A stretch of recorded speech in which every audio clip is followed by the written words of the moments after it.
출근길 뉴스를 종합해드립니다. 깊이 있는 뉴스 YTN FM 출발 새아침. 오늘 새벽 눈이 내렸습니다. 도로교통에 방해가 될 정도의 양은 아닙니다만 그래도 오늘 아침 출근길 운전 조심하셔야 될 것 같죠. 그런데 오늘 밤에 또 눈 소식이 있습니다. 이렇게 자꾸 내리는 눈을 보면 나이가 좀 많이 들었구나 하는 생각을 하시는 분들도 많으실 겁니다. 젊을 때는 눈이 가져다주는 매력만을 생각했는데 지금은 눈이 가져다주는 다양한 문제점을 먼저 생각하게 되기 때문인데요. 아마도 나이가 들수록 감정이 삭막해지는 것이기 때문일 겁니다. 하지만 최소한 오늘은 감성 충만한 하루가 되시기 바라겠습니다. 신율의 출발 새 아침 3부 순서 먼저 광고부터 듣겠습니다.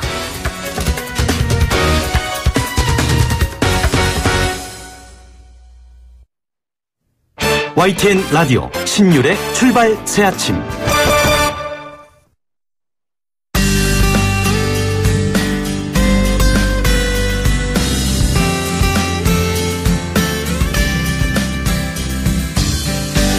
안녕하세요. 시민발언대 리포터 이혜미입니다. 최근 가상화폐와 관련해서 여러 가지 문제가 불거지자 정부가 규제에 나섰는데요. 이에 대한 시민들 의견 들어봤습니다. 규제해야 된다고 생각한다고. 어제하고 오늘하고 환율보다 더 많은 차이가 있기 때문에 그거는 바람직하지 못하다. 세계적인 트렌드이기는 하지만 그것 때문에 우리나라뿐만 아니라 모든 나라도 골치 아픈 걸로 알고 있거든요. 우리 주식 투자하면 주식은 당연히 수익이나 세금도 생기지 않습니까?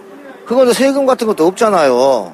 주식처럼 이게 폭락하면 자살자도 많이 생기고 그렇지 않습니까? 이것도 너무나 지금 돈을 빌려서까지 투자하는 사람이 많더라고요, 여기에.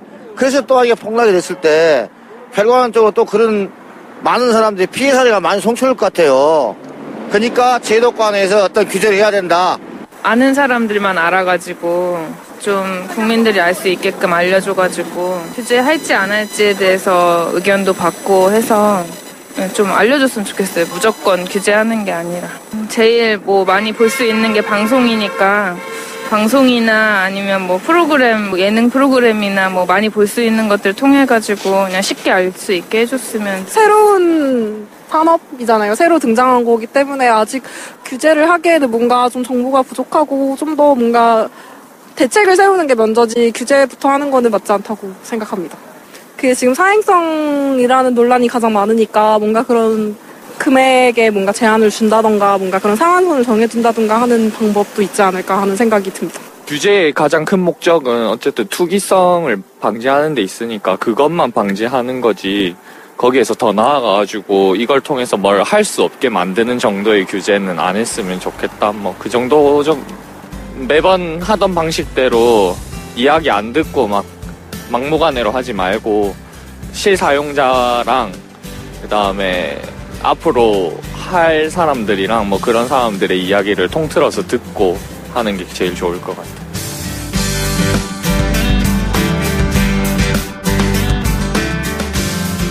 예, 지금 여러분 쭉 들으셨고요. 저희 방송에서도 매일 다루고 있죠. 이 비트코인으로 대표되는 가상화폐. 지금 수익률 좀 올리면서 연일 화제가 되고 있는데 문제는 가상화폐가 어떤 관리 감독도 받지 않고 있고요. 거래에도 규제가 없어서 지금 직장인들, 주부, 좀 연령이 높으신 분들, 심지어 고등학생들까지도 가상화폐에 투자하고 있다고 합니다.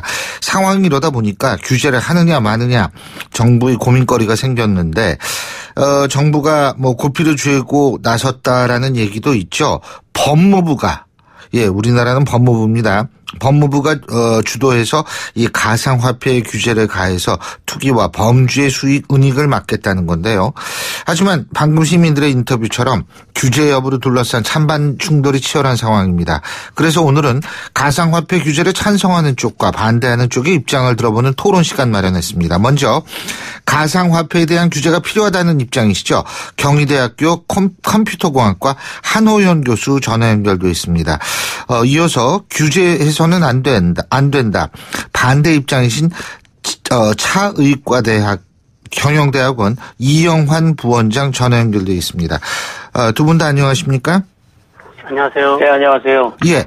자, 일단 한 교수님? 네. 예. 그리고 이 교수님. 예. 이게 제가 보이지가 않아서. 예, 목소리가 비슷하셔가지고. 자, 제가 이제 좀 여쭤볼게요.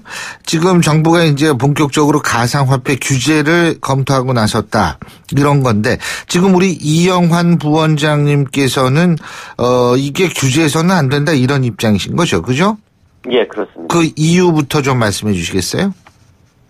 근데 규제라는 게, 우리가 이게 4차 산업의 4차 산업의 기반이라고 보셔야 됩니다. 그래서 이걸 규제하는 것은 자칫 국가산업 자체를 후진적으로 만들 수 있다는 점에서 일단 규제는 반대하고요.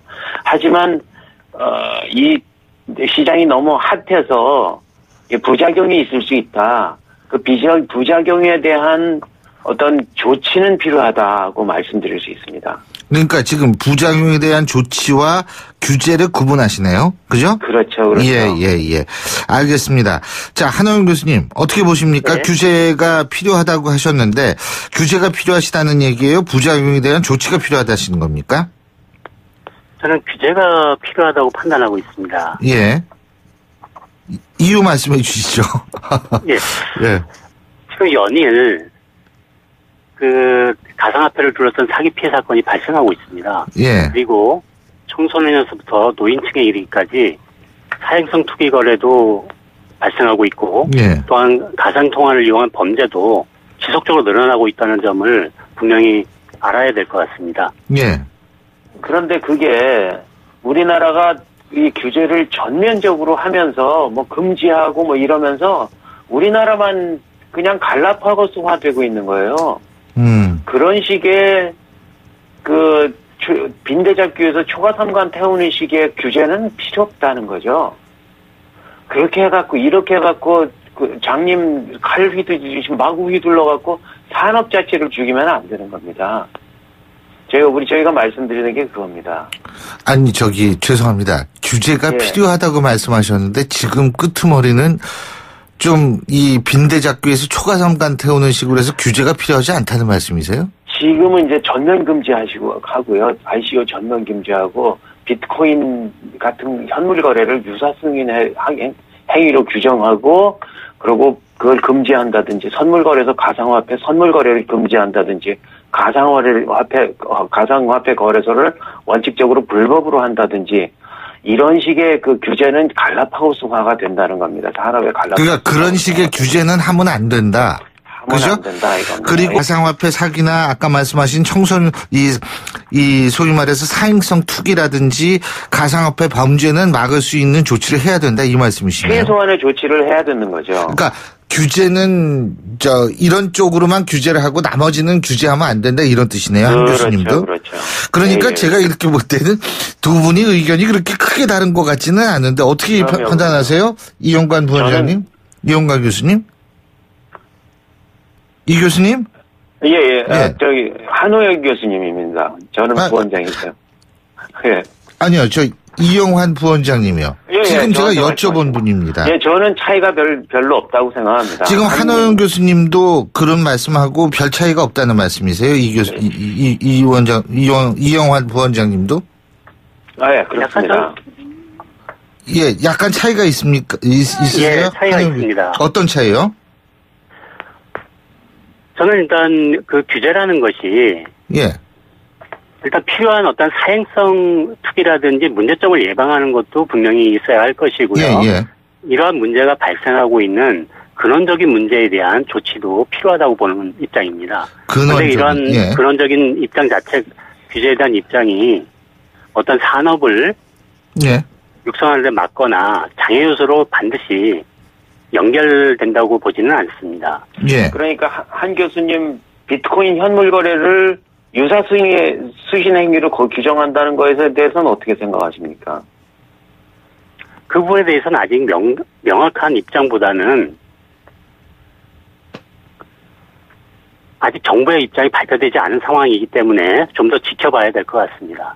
아니, 어제 같은 경우는 시카고 선물거래에서 가상화폐 선물거래를 금지한다고 이미 입장 전달이 되고, 해외 선물은 시카고 선물거래소의 선물은 파생 상품은 올릴 수 없는 걸로 그렇게 이미 저에게 입장이 전달이 됐고 앞으로는 정부가 다른 입장 표명을 하기 전까지는 할 수 없게 돼 있는 걸로 돼 있습니다. 그런데 이런 식의 일방적이고 그런 그 규제가 전혀 바람직하지 않고 규제는 네거티브 형식으로 가야 되는 거지 이렇게 포지티브 형식으로 이거 안 되고 저거 안 되고 그러선 쭉 리스트하는 것은 큰 문제가 있습니다. 현재 정부의 입장은 좀 장기적으로 보셔야 될 것 같습니다. 말씀하시기 전에 본인의 이름을 좀 말씀해 주시고 하세요. 이게 두 분이 목소리가 비슷하시거든요. 예? 예, 알겠습니다. 예. 네, 한원입니다. 예. 현재 그러한 정부의 입장은 장기적인 입장에서는 달라질 걸로 보여지고 있습니다. 현재 너무 가열화폐 관련된 시장이 불법화되고 투기장화되고 있기 때문에 여타 미국의 어떤 선물 거래와 같은 상품에 대한 새로운 등장을 현재는 일시적으로 규제를 하겠다는 것이지 만약에 이게 왜 한국만 하느냐 이거죠. 왜 다 전 세계는 가만히 있는데 한국만 그걸 금지를 하냐 말이죠. 지금은 이영환 부원장님 말씀하신 거죠? 이영환입니다. 예. 네, 저 한원 교수입니다. 예. 현재 한국의 시장이 다른 나라에 비해서 지나치게 과열돼 있습니다. 우리나라 경제 규모가 세계 약 한 15위권 안팎을 달리고 있는데요. 가상거래 시장을 보게 되면 거의 5위 안팎을 지나가고 있습니다. 이런 부분은 상당히 경제 규모에 비해서 과열된 투기 시장의 어떤 양상을 보이고 있기 때문에 정부에서는 이런 부분에 대해서 다소 안정화시키든 아니면 여러 가지 피해 사건에 대해서 예방이 우선이라고 생각하고 있는 것입니다. 그런데 그 금지의 수위가 지나치다는 거죠. 예, 이영환 부원장님이시죠? 예, 이영환입니다. 전면 금지라든지 ICO 전면 금지, 그 선물 거래 전면 금지 이런 것들은 도대체 어떤 법적 근거로 이야기를 하는지조차도 저는 이해하기가 굉장히 어렵습니다. 자, 말씀하세요. 시카고 선물거래에서 가상화폐 선물거래가 지금 올라갔습니다. 가상화폐가 선물로 올라갔습니다. 그런데 그 특정 상품을 올리지 말라고 하는 게 법적인 규정이 있나요? 그런 거 하지 말라고 해갖고 하지 않는 게? 하지만 이미 어제 그 보도에 의하면 이미 저기는 비트코인 현물 거래를 유사승위로 규정했으므로 선물 거래도 하지 말라는 뜻이 전달됐다고 하고 있습니다. 그러니까 유권 해석을 요청하는 질의서를 여기 지금 보도에 의하면은 유권 해석을 요청하는 질의서를 보낼 이유도 없어졌다고 되어 있습니다. 자, 이미 전달됐기 때문에. 한호영 교수님 일단 말씀해 주시고요. 네, 한호영입니다. 그 부분에 대해서는 미국하고 한국의 상황이 약간 다릅니다. 미국의 시카고 선물거래소의 비트코인 선물의 어떤 상품의 등록은 약간 차이가 있는데요. 그 부분은 시카고 선물거래소가 분명한 자기 책임 하에 그 선물을 운영하겠다는 명확한 입장을 표명한 상태고요. 그런데 한국 같은 경우에는 현재 시장 자체도 불안정한데 선물 거래까지 거기가 가세가 되면 더 많은 혼란을 초래하게 되고 더 많은 피해를 양상시킬 수 있기 때문에 정부에서 명확하게 규제를 하고 있는 겁니다. 그런데 한 교수님, 그게 법적으로 이거 시카고 선물 거래소에 그거 올라갔지만 이네들은 하지 말라. 그거 우리나라에서만 하는 게 이게 법적으로 이게 가능하다는 이런 식의 규제는 하면 안 된다는 겁니다. 이게 시장 친화적이고 산업 친화적이어야 되는데 그런 것이 하나도 없이 자의적인 해석에 의하고 하지 맙시다. 이런 식의 아예 금지해버리는 규제는 하지 말아야 된다 이겁니다. 자, 근데요. 자, 제가 두 분께 여쭤볼게요. 사기나 사행성 투기나 범죄는 막아야 된다는 건 두 분 다 동의하시죠? 그죠? 네, 그렇습니다. 이영환입니다. 예. 예, 이영환 부원장님도 동의하시고, 맞습니다. 우리 한호영 교수님께서는 당연히 말씀하셨고, 그죠? 네. 자, 이거는 부작용이라고 볼 수가 있는데, 지금 이제 선물 이거 문제를 말씀하시는데, 그 이전에 말이에요. 이 거래소가 있잖아요, 우리나라도. 아주 큰 거래소도 몇 개 있고, 이 거래소 문제를 어떻게, 지금은 그냥 놔두고 있는데, 이 부분은 어떻게 해야 된다고 보세요? 먼저 한 교수님부터 말씀해 주시겠어요? 네, 거래소에 관련된 부분도 제반 현재 관련 법들을 활용해서 어느 정도의 규제가 필요하다고 봅니다. 예. 거래소가 그 이용하는 사람들이 여전히 해킹이라든지 그다음에 시스템 다운 등 여러 가지 상황으로 피해가 발생하고 있습니다. 이런 부분들이 어떠한 특정 거래소에만 발생하는 것이 아니고 전체적인 종합적이고 전체적인 문제로 확대되고 있는 상황이기 때문에 어떻게 규제를 해야 돼요? 그 부분은 몇 가지 틀이 있습니다. 하나는 가상화폐 거래에 대한 이 자금의 이동이 있습니다. 자금 이동에 대해서 분명하게 이게 자금 세탁 방지라든지 그다음에 실명제라든지 이런 부분들을 1차적으로 검토를 해야 될 것이고요. 두 번째는 우리나라에서는 비트코인 생산이 거의 없습니다. 그러면 그런 어떤 생산된 비트코인이 외국에서 들어와야 되는데요. 자금의 해외 유출 문제라든지 이런 부분을 종합적으로 각 단계나 각 요소별로 먼저 살펴봐야 될 것 같습니다. 현재 가상화폐 거래소를 통한 거래 규모조차도 제대로 파악되지 않고 있습니다. 이런 부분들이 과연 어떤 자금 세탁에 어떻게 활용되는지도 정리해 주십시오. 분명히 파악을 해서 그런 부분들에 대해서 기존 다른 금융상품 거래와 유사한 틀 속에 유지를 시킬 필요가 있다고 봅니다. 자, 이영환 부원장님. 예, 이영환입니다. 예, 말씀해 주시죠. 가상화폐 거래소 규제에 대한 문제는요, 정부가 가상화폐 거래소를 불법으로 규정한다는 게 문제입니다, 지금. 지금 한호연 교수님은 어떤 틀 안에서 이분들이 사업을 할 수 있게 만들어주자는 적인데요. 저는 그것에 전적으로 동의합니다. 지금 가상화폐 거래소를 불법으로 한다. 왜냐하면은 가상화폐 자체가 불법이기 때문에 가상화폐 가상화폐 관련 이 상품을 거래하는 것조차도 불법이다. 이렇게 얘기하고 가상화폐 거래소를 불법으로 해서 산업 자체를 없애는 것 자체가 문제가 되고요. 저는 한호연 교수님 말씀하시는 게 이해가 안 가는 게 우리나라가 가상화폐를 우리나라에선 아예 마이닝이 안 되고 있기 때문에 문제가 된다 하는 거는 저는 이해를 전혀 할 수가 없습니다. 우리가 마이닝이라는 게 이제 만들어낸다라는 말씀이시죠. 예. 우리가 코인을 개발을 하면은 우리가 다시 만들어낼 수 있는 저기가 있는 겁니다.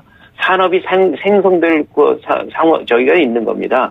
그런데 그것을 외국에서 주로 만들기 때문에 그걸 사와야 되고 하는 게 어떤 규제의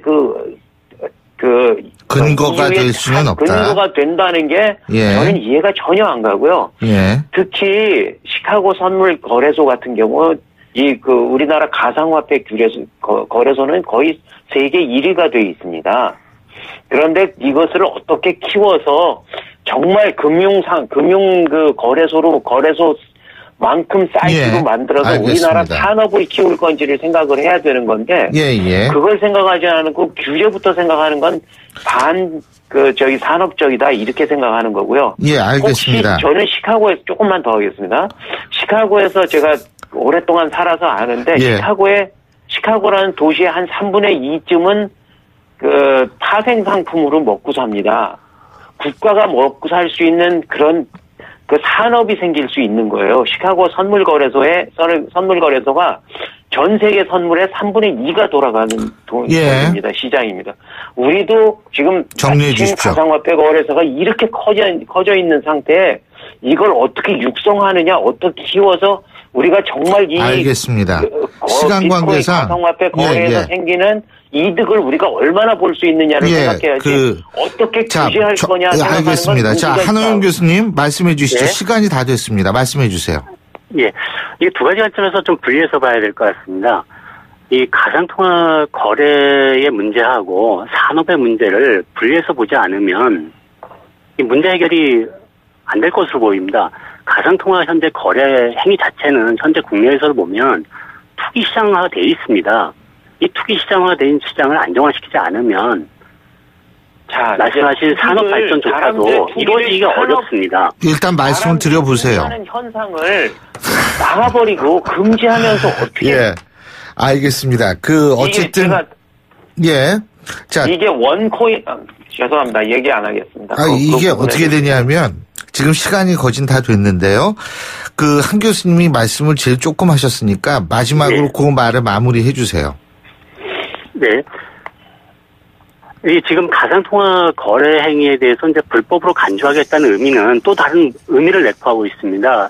그 의미는 뭐냐면 가상화폐 거래소를 만약에 유사수신 행위로 규정을 하게 되면 거기에 따른 인허가나 등록에 대한 문제를 거론할 수밖에 없게 됩니다. 이렇게 되면 이 가상화폐 거래소를 제도권으로 끌어들이려는 어떤 수순으로 갈 수밖에 없게 되는데요. 여기에 정책 당국의 고민이 있는 겁니다.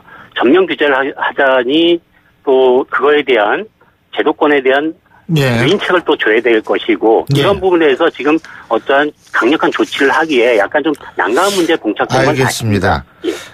자, 있잖아요. 잠깐만. 아니요. 지금 이런 식으로 하시면 안 되고요. 제 말씀을 좀 들으셔야죠. 예. 자, 제가 30초씩 드릴 테니까 딱 30초입니다. 마무리 발언해 주십시오. 자, 이영관 부원장님 해 주시죠. 자, 이영환입니다. 모 코인의 경우, 저기가 이제 피라미드, 제도의 피라미드 때문에 이제 전 세계적으로 문제가 된 코인이 있는데 약 15개국에서 금지를 했어요. 그 코인의 경우. 그리고 10여 개국에서는 저기를 했습니다. 워닝 경고 메시지를 냈습니다. 금융당국에서 여기는 투자하지 말라. 자, 정리해 주십시오. 시간 다 됐습니다. 그래서 우리나라도 그렇게 사안별로 경고 메시지를 내면서 유도하는 게 나은 거지 이렇게 전면 금지하는 건 알겠습니다. 정말 틀린 것이다. 이렇게 말씀드릴 수 있습니다. 예, 한호영 교수님. 예, 끝으로 좀 말씀드린다면 지금 당분간은 가상통화에 대한 이제 법적 실체를 좀 정의하지 않으면서도 기존 어떤 대반 법이나 규정을 통해서 각 단계별이나 요소별로 규제할 수 있는 방안이 충분히 있을 것 같습니다. 그래서 정부에서 일방적으로 갈 것이 아니라 이 문제를 잘 파악하고 있는 전문가들과 열린 공간에서 좀 더 논의해서 의견을 모으고 할 수 있도록 정부에서 좀 방을 마련한 다음에 충분한 규제책을 마련했으면 하는 것이 제 바람입니다. 예, 우리 청취자 여러분도 여기에서 결론을 낼 수가 없어요. 모든 찬반 토론이라는 게. 그러니까 일단 논리만 아니요, 지금 있잖아요. 알겠습니다. 시간이 다 됐거든요. 예, 두 분한테 나중에 충분한 시간 가지고 언제 한번 기회를 드릴 수 있으면 드리겠습니다. 자, 오늘 두 분 말씀 여기까지 듣겠고요. 자, 지금까지 경희대학교 컴퓨터공학과 한호영 교수, 그리고 차의과대학 경영대학원 이영환 부원장이었습니다. 신율의 출발세가 지금 3부 순서에 여기서 줄입니다. 잠시 뒤 4부에서 뵙겠습니다. 날카로운 분석, 내일을 보는 시선, 신율의 출발새 아침. 신율의 출발새 아침 4부 순서 먼저 광고부터 듣겠습니다. 예, 눈 온 날 아침입니다. 이럴 때 제일 중요한 거 교통 상황이죠. 교통 상황 알아보겠습니다. 나성숙 캐스터. 네, 오늘 아침 빙판길입니다. 노면 상황이 크게 좋지 않은데요. 사고도 많았습니다. 현재 서울 외곽순환고속도로 조남 분기점 부근 1, 2, 3, 4차로 화물차 부딪히는 사고가 있었는데요. 다행히 처리 작업은 빠르게 끝이 났습니다. 여파가 많이 길어져서 지금도 안양터널에서 수암터널까지 5km 구간에서 속도가 떨어집니다. 이후로 장수에서 송내, 또 계양에서 김포 요금소까지 꽉 막혀 있고요. 자동차 전용 도로 중에서는 올림픽대로 하남 쪽입니다. 가양대교 부근 4차례 고장차가 서 있습니다. 행주대교에서 성산대교 구간 통과하는데 30분 이상입니다. 강변북로 구리 쪽 가양대교에서 동작대교 구간까지도 정차인데요. 이곳 30분가량 소요됩니다. 신율의 출발새 아침 교통정보였습니다. YTN 라디오 신율의 출발새 아침.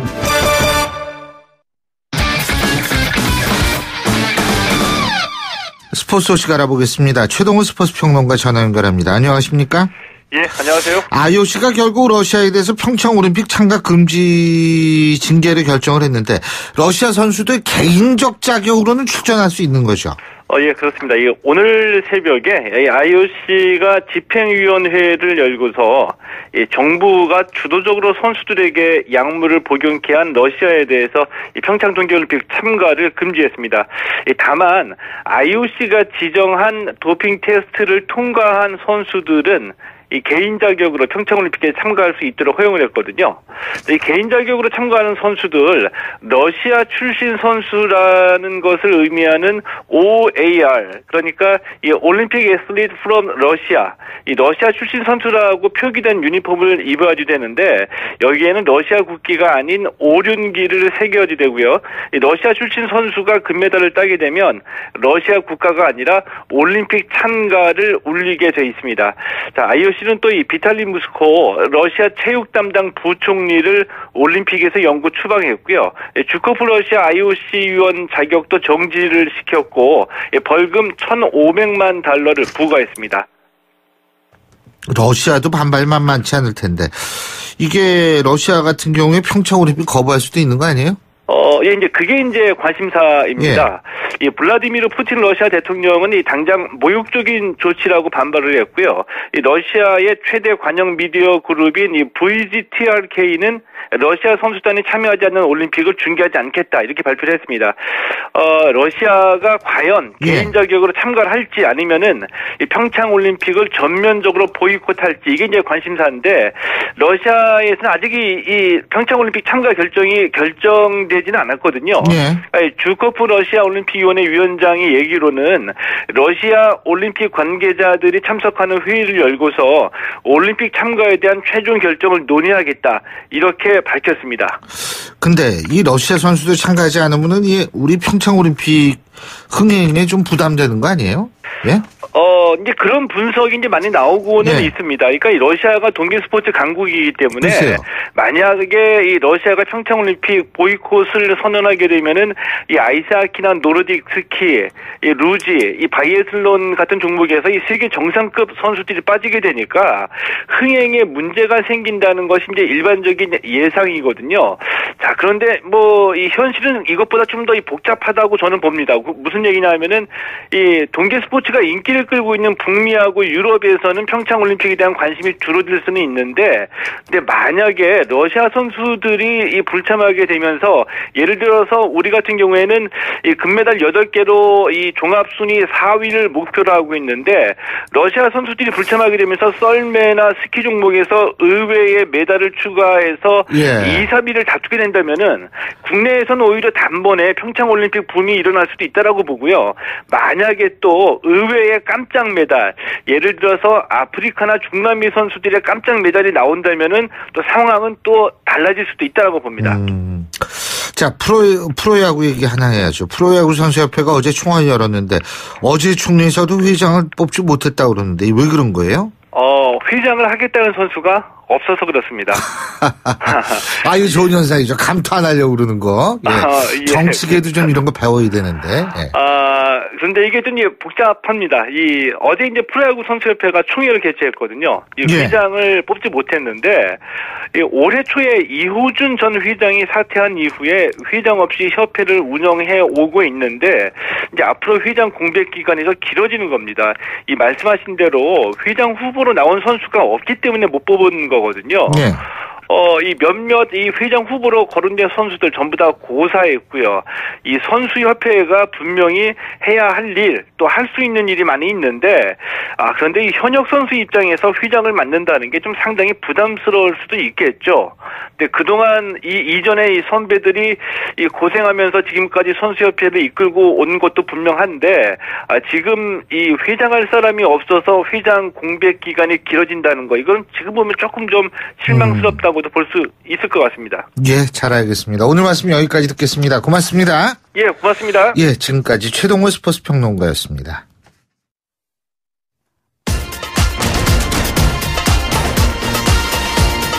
여러분이 지금 듣고 계신 주파수는 FM 94.5MHz입니다. YTN 뉴스 FM.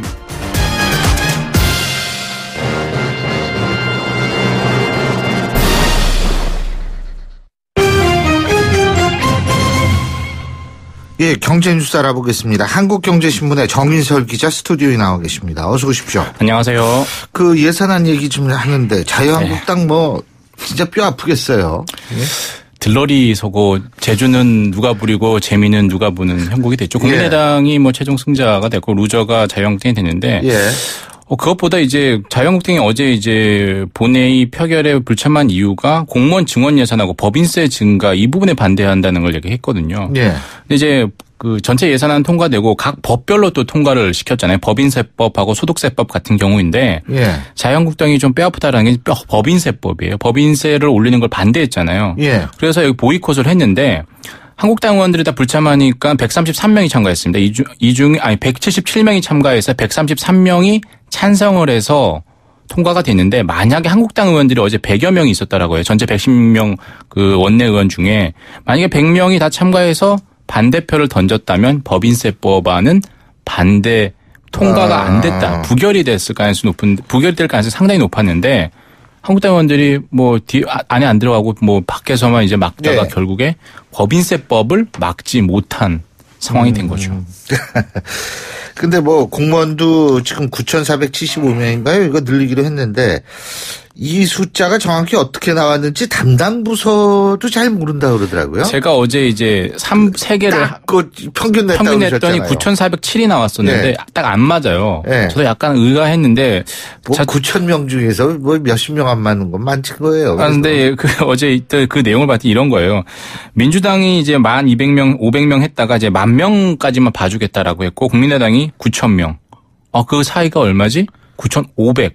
근데 9,500이면 반올림하면 만 아니야? 라고 하니 9,450으로 하자라고 국민의당이 하니까 그러면 9,450하고 9,500하고 사이 9,475로 하자라는 숫자가 나왔다는 겁니다.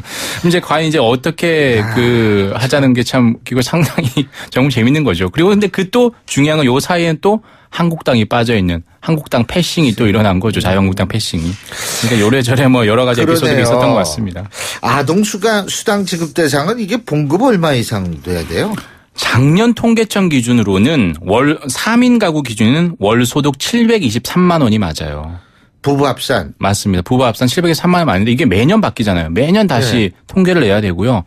상위 소득자 10%는 못 받는 게 되잖아요. 뭐 아동이 0세에서 5세까지가 있다 하더라도 월 10만 원 못 받는데 실제로는 그 영유아가 있는 가구 기준으로 봤을 때는 10%보단 적을 거다. 못 받는 사람이. 왜냐하면 전체 가구에 대비해서 영유아 가구 있는 가구들은 주로 젊은 층일 거 아니에요. 그러니까 소득 계층이 좀 낮다는 거죠. 평균이. 그렇다 보니까 전체 소득의 10%로 보면 영유아 가구 기준으로 보면 한 6% 정도 되지 않을까 하는 게 추산이 돼요. 다만 작년 기준으로 보면 월 소득 부부 합산 723만 원 그리고 자산 6억 원도 이하여야 되거든요. 예를 들어 전세 6억 원 이상에 살고 있다면 못 받는 겁니다. 근데 이제 이게 한 일각에서는 이렇게 얘기를 합니다. 이게 매년 바뀔 거고요. 이 10% 안 주려고 하다 보면 결국에 계속 조사를 해야 되잖아요. 10%가 어디냐. 그렇죠. 이게 행정력 낭비다. 오히려 예산 줄이려다가 오히려 거기에 들어가는 인건비 더 들어가고 행정력이 들어가서 오히려 예산이 더 들어가는 것 아니냐라고 하는 비판도 있는 건 사실입니다. 그렇군요. 그리고 국회의원 세비 월급은 5년 만에 오른다 그러죠? 어제 그렇게 정신없는 와중에 두 가지를 넣었다는 거잖아요. 쪽지 예산 그렇게 넣어서 예산 전체 예산은 줄었는데 SOC 사회간접자본 예산 늘었다는 거잖아요. 그 더군다나 내년에 선거 있어서 그래요. 맞습니다. 내년 5월에 이제 지방선거가 있어 6월에 지방선거 있어 그러는데요. 그 사이에 또 이 국회의원들의 급여 세비가 인상되는 슬그머니 또 들어갔다는 거죠. 셀프 인상 5년 만에 올랐다라고 합니다. 항상 자성하겠다면서 동결했는데 월급으로 따지면 공무원 보수만큼은 올리자는 본인들 공무원을 생각하고 2.6% 올랐어요. 그래서 결국에 월 평균 17만 원씩 정도씩 오르는데 기본급만 이렇지 사실 기본급에 따라 올라가는 것들이 또 있을 거 아니에요. 그러면 더 오를 것 같고 결국에는 그동안 국회의원들이 세비 동결해서 모범을 보이자 특권 내려놓기 이렇게 얘기를 했는데 결국에는 저는요, 특권 내려놓기는 이제 더 이상 얘기하고 싶지도 않아요. 제가 한 15년, 한 20년 전부터 그 얘기 계속 우리 기자분들이 저한테 물어보고 얘기하고 그랬는데, 네. 이제는 지쳐서 얘기하고 싶지 않아요. 근데, 일만 잘하면 월급 뭐 올려도 상관없죠. 근데 문제는 예산안 통과하는 거 보니까 뭐 옛날하고 별로 달라진 것도 없는데 월급 올리니까 그러니까 욕먹는 거죠. 정치인분들 여기 방송 많이 출연하시는데, 이 부분에 대해서 뭐 물으면 항상 뭐 대답을 좀. 저는 반대했습니다. 저는 반대했는데 이거죠. 다 물어보면 예. 이제 논의해서 다시 인상분을 반납하는 걸 논의해 볼 거다라고 하는데 나중에 또 기억 속에서 잊혀지면 논의는 했는데 결론이 안 났다 이렇게 얘기를 할 겁니다. 그리고요. 우리나라가 조세 회피처 블랙리스트에 올랐어요?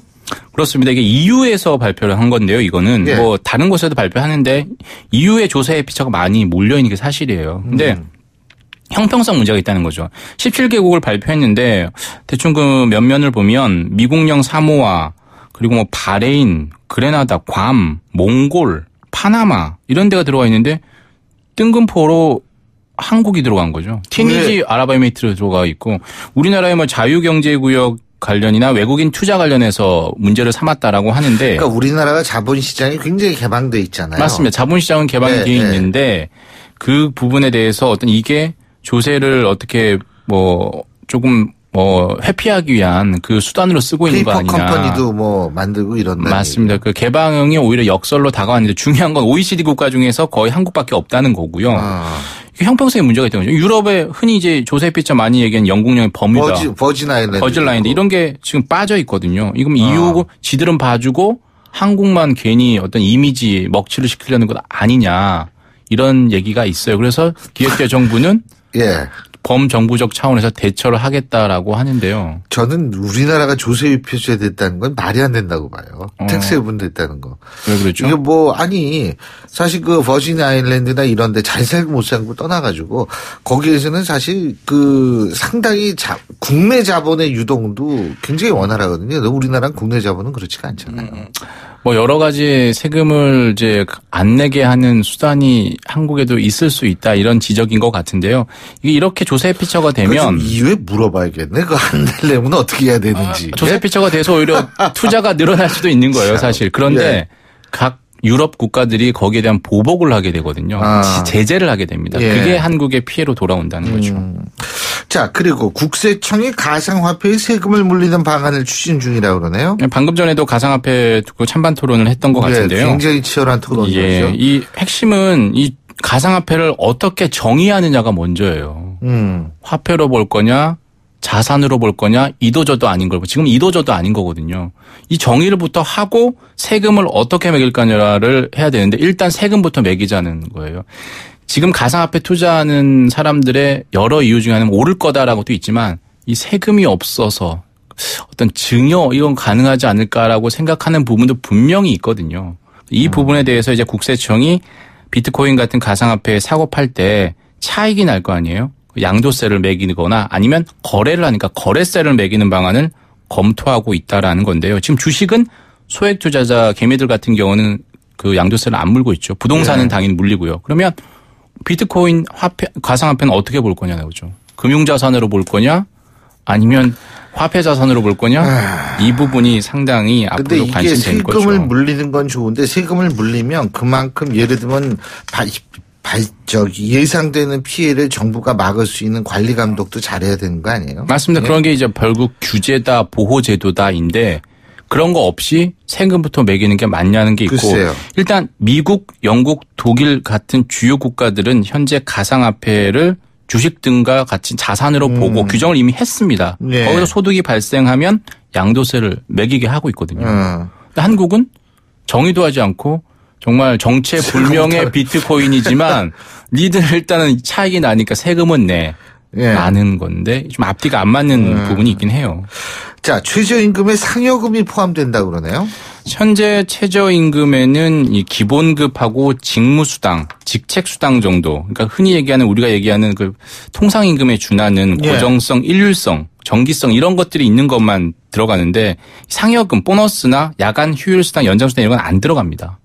그런데 이걸 앞으로 넘는 방안을 그 최저임금위원회 태스크포스에서 추진하고 있다는 건데 하는 이유는 두 가지예요. 기업의 부담이 계속 늘고 있으니까 기업 부담을 좀 줄여주자는 차원이 있고 문재인 정부 들어서 2020년까지 10,000원으로 올리겠다고 했잖아요. 근데 이번 예산안에 최저임금 지원 기금이 내년에는 현금으로 주지만 그 이후에는 간접 지원 형태로 바뀌잖아요. 그러니까 2020년에 10,000원 되기가 쉽지 않아요. 그래서 이 부분에 상여금을 넣으면 10,000원 될 수 있는 가능성이 높아지죠. 그래서 노동계에서는 꼼수다 이런 건 실질 임금이 오히려 줄 수도 있다라면서 반발하고 있어서 이게 변수가 될 수 있을 것 같습니다. 그래요. 이거 사실 최저임금이 이게 포함이 되느냐 안 되느냐는 굉장히 큰 차이가 나기 때문에 이게 결국은 10,000원 되는 거 최저임금 계속 오르는 거예요. 맞습니다. 이게 포함이 되면은 이 업계는 조금 부담이 덜해질 수는 있지만 노동계는 반발하겠죠. 맞습니다. 국가별로 지금 기준이 조금씩 다르거든요. 맞아요. 예, 오늘 말씀 여기까지 듣겠습니다. 고맙습니다. 감사합니다. 예, 지금까지 한국경제신문의 정인설 기자였고요. 수요일 아침에 보내드린 신율의 출발 새 아침. 오늘 순서는 여기서 모두 줄이겠습니다. 자, 제가 앞서도 말씀드렸지만 오늘 저녁에 또 눈 소식이 있습니다. 오늘 아침에 미리 서두르셨다면 내일도 서둘러서 출근하셔야 되는 거 아닌가 이런 생각 드네요. 자, 전 내일 아침 7시 15분에 다시 오겠습니다. 신율이었습니다. 고맙습니다.